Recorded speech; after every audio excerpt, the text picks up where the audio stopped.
So I put up a community post asking you guys what franchise you would like to see for the lore build series next, and you all have spoken, so welcome to the very first episode of the Elm Street lore build series, where I make a build that fits the story of whatever character from whatever movie, with the caveat that I'm not allowed to use any duplicate perks, nor am I allowed to use that character's teachable perks. And the character we're going to be doing for this episode is Freddy Krueger from A Nightmare on Elm Street 1984, in my opinion the best nightmare movie in the entire franchise. For our first perk we have Nowhere to Hide, which plays into the concept of Freddy as a character and how inescapable he is. Once Freddy has his eyes set on you, there's literally nothing you can do. You can't run from him, you can't hide from him, you cannot fight him.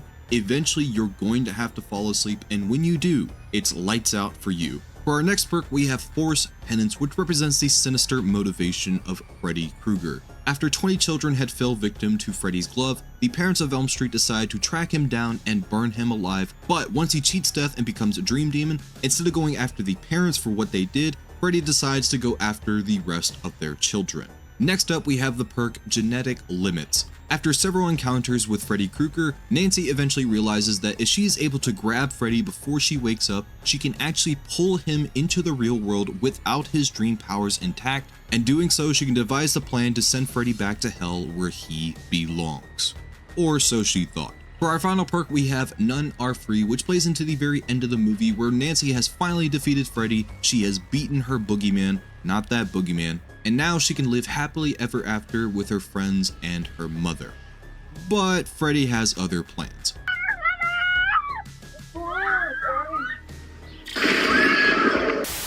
For the add-ons, we're going to be using the Prototype Claw to represent the very beginning of the movie where Freddy is actually making his razor glove, and the second add-on is the Pill Bottle, which is the stay awake pills that Nancy was using when coffee wasn't doing the trick. That is about it. Let's get into the likes and dislikes for this movie. Let's get into the likes and dislikes about A Nightmare on Elm Street 1984, and for my first and probably my biggest like about this movie is the concept of Freddy, because in my opinion, this is probably the most terrifying concept for a horror villain of all time. Nothing compares to it. Not a guy wielding a machete, not a fucking Conjuring villain, not the It Follows demon thingy. Nothing is as terrifying as Freddy Krueger, and I will stand on that hill forever. Because once Freddy has his eyes set on you, there's literally nothing you can do. You can't run from him, you can't hide from him, you can't fight him. You're eventually going to have to fall asleep, and when you do, you're dead. There is a very few people who can actually take on Freddy head on and live to tell the tale.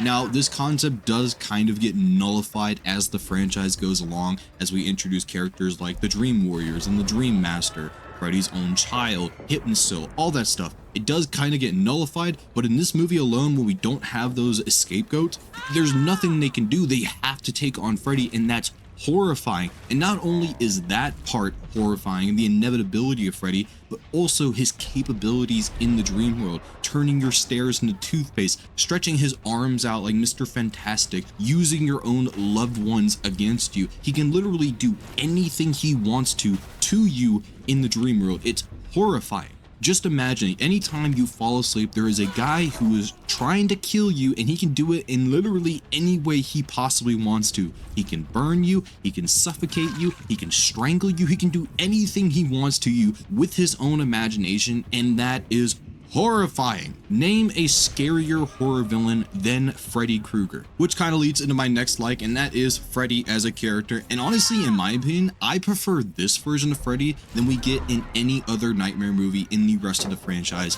hands down. I do kind of like part 2. Honestly, I don't really care for the jokey, campy Freddy that we get later on in the franchise. He's fine. I love Robert Englund, don't get me wrong. But honestly, I really prefer this version because he's a lot more sadistic in how he plays with his victims in this movie. He's not just throwing around one-liners and killing people in kooky ways, like turning somebody into a comic book character and slicing them like a piece of paper. I like that, but I honestly prefer how he messes with people in this movie. You know, taking his own fingers, slicing them off, You know, changing his voice tone as well, going high when he's trying to tease somebody or going low when he wants to threaten them. I love how Wes Craven directs this kind of Freddy, and I love Robert Englund's performance. Hands down, his best performance as Freddy of all time, in my opinion. Now, this Freddy is not without his one-liners, and my personal favorite one-liner in this movie is when Tina sees Freddy coming at her with the little noodle arms and shit, going from wall to wall of the alleyway and scratching the walls, and then she says, "Please God, this is God." I love that fucking line, dude. It's not as good as like all the other one-liners throughout the entire franchise, but it's gotta be at least like top 5, top 3. It is so fucking good, man. Just mocking her religion and shit like that, showing that God can't save you now, there's only me in here. I love that so much, man. Next up on my like sheet is obviously the kills. Now, the kills in this movie are phenomenal. They're not the best in the entire franchise, not by a long shot, because as the movies go along, they get a lot better, a lot campier, a lot more expensive as well, especially with the budget getting higher and higher as these movies go along. But they're awesome nonetheless. My personal favorite out of all of them has to be the Johnny Depp kill, with him being sucked into the bed, grinded up like a smoothie, and then spat back out. And the fact that it's done practically as well is also fucking amazing. Wes Craven is a genius, man. My only gripe with this kill, though, is how do they explain this in world? Like, how do the cops conjure this up as some normal occurrence? Like, it can happen naturally and not like sum it up to some supernatural occurrence. How could they see this and not think, okay, something is obviously going on, that something is very wrong here. We should probably take Nancy a little more seriously and not discredit her at every single turn. My second favorite kill in this movie is probably Tina. I would like to say Marge, but we don't really get a lot with that kill. All just Freddy just laying on her, burning to a crisp, and then her being sucked down to hell, I assume. But Tina's is also really fucking brutal. Her being lifted up, slammed on the walls, ripped open, and then her crying out in pain for Rod. The acting from Tina, or the girl who played Tina in this movie, was on point. I can't say that for the rest of her acting, but with her dying, she did a great job. And then we finally have Rod, which is not really that impressive, but it confuses me because how is Freddy able to interact with the real world? I don't understand it. We don't get any of that later on in the franchise, at least I don't remember us getting that. For my next like, I have the music, and hands down, this is probably my favorite soundtrack in the entire franchise. I am a very, very big fan of like the retro synth kind of aesthetic of this movie. I do also like the kind of whimsical, not really whimsical, but like the nursery rhyme feel of the soundtrack as well. And it kind of saddens me to see that they don't really try to emulate it all that much in the later films, but they never, I don't think they ever take the original theme from this movie, the I don't think they ever take that and then twist it into something else in each and every one of the other films like they do with the Halloween franchise. Like in Halloween, in the first movie, they go from using a typical piano to the like organ, I think, in Halloween 2. And even in Halloween 6, they go kind of like a rock and roll version of the original theme. But I don't think they ever actually take the original theme from this movie and expand upon it in the later films. Or at least I just don't remember. I still have to rewatch all these movies. I haven't watched a lot of them in a long time, so I might retract my statement. But I just love this soundtrack so much, man. My favorite piece of music from this movie is probably the Run Nancy soundtrack, which, funny thing about it, I actually used it in a TikTok back when I used to have a TikTok account. It was a little meme that I made. I'll put it on the screen right now because I think it's pretty funny. I hope you enjoy it. On a sudden base. But yeah, I overall love this soundtrack. I love the synthy vibe to it, and that's really all I got to say about it. For my final like, I have Nancy Thompson, one of the greatest final girls of all time, and honestly one of my favorites of all time as well. She is easily the smartest final girl we've seen, and probably one of the most resilient as well, staying up for 7 days straight and still getting the jump on Freddy. I don't even know how that's fucking possible. How do you get no diffed by a teenage girl with little to no sleep whatsoever, Freddy? I don't even know how that's fucking possible. And also, without dream powers. She is the only character besides the remake, and I think Freddy's daughter, but you know, you can always make speculations of why that was, who has taken out Freddy with no dream powers.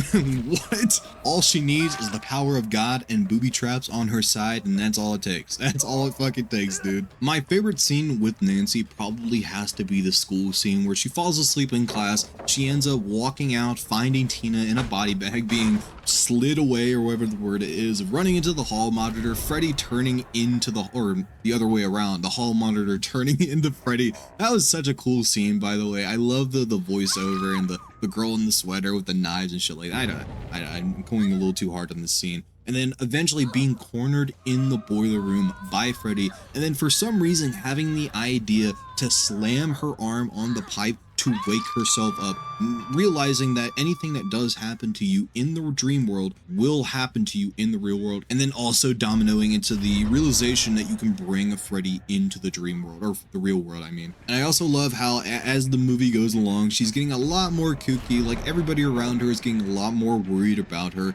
She's becoming a lot more, not aggressive, but a lot more spontaneous as the movie goes along. And overall, Heather Langenkamp did a phenomenal job acting in this movie. She's probably the second best actress in this movie behind the father character, which is not really saying a lot because goddamn, her mother's actress was horrible. Which I guess that can lead into my dislikes of the acting overall. Specifically with two characters being Tina and Nancy's mother, Marge. I'll start off with Tina because I don't think she did that bad overall, especially considering her whole murder scene, so yeah. But I felt like the line delivery from Tina didn't feel very organic in my opinion. It felt very unnatural. I don't know what it is about it. It kind of felt like those times we would be called up in English class to read out Julius Caesar to the entire class. We had the book in our face and we're reading word for word, or at least me at least. And I think the biggest thing I don't like about Tina's acting is I don't really feel the chemistry between Nancy and Tina. It doesn't feel like they've actually known each other for years, like they've been best friends for a decade at this point. It felt like they just met yesterday and now they're besties. Yay! Overall, I think she did a decent job, but I cannot say the same about Nancy's mom. The lady who plays Nancy's mom cannot act to save her fucking life. I don't mean to be mean when I say that, but Jesus Christ, a lot of the things that she does in this movie would work in like a 1920s black and white, no sound film, but not in a 1984 Wes Craven movie. Holy fuck. I said that Tina's acting was inorganic. This is the definition of inorganic.